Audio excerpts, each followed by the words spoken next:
കേരളത്തിൽ കനത്ത മഴ. ചൊവ്വാഴ്ച വൈകുന്നേരത്തോടെ ഡാമുകൾ നിറയുന്നു. ഇടുക്കി ചെറുതോണിയിൽ 2397.74 അടിയായി ജലനിരപ്പ് ഉയർന്നു. കഴിഞ്ഞ ദിവസം അടച്ച 2 ഷട്ടറുകൾ വീണ്ടും തുറക്കുന്നു. ആശങ്കയിലാഴ്ത്തിയത് മുല്ലപ്പെരിയാറായിരുന്നു.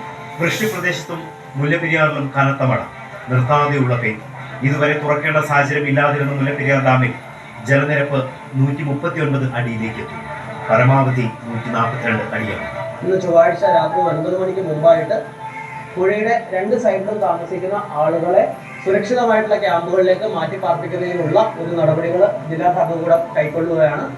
ഇന്ന് രാത്രി 9 മണിയോടുകൂടെ ആളുകളെ മാറ്റാൻ കഴിയുമെന്നുള്ള പ്രതീക്ഷയിൽ തന്നെയാണ് നമ്മൾ മുമ്പോട്ട് പോകുന്നത്. ജനങ്ങളെ അധികം രാത്രി ആകുന്നതിന് മുമ്പ് തന്നെ സുരക്ഷിത സ്ഥാനങ്ങളിലേക്ക് മാറ്റി പാർപ്പിക്കുക എന്നുള്ളതാണ്. ചൊവ്വ രാത്രി 7 മണിയോടെ ഡാം തുറക്കേണ്ടി വരുമെന്ന മുന്നറിയിപ്പ്.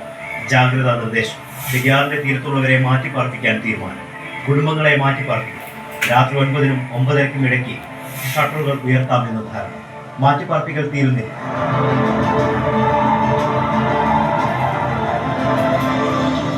ഷട്ടർ ഉയർത്തൽ തീരുമാനവും നീട്ടുന്നു. അർദ്ധരാത്രി 1 മണിക്ക് തുറക്കാൻ തീരുമാനം. അതിവേഗത്തിൽ ആളുകളെ ഒഴിപ്പിക്കാനുള്ള ശ്രമം.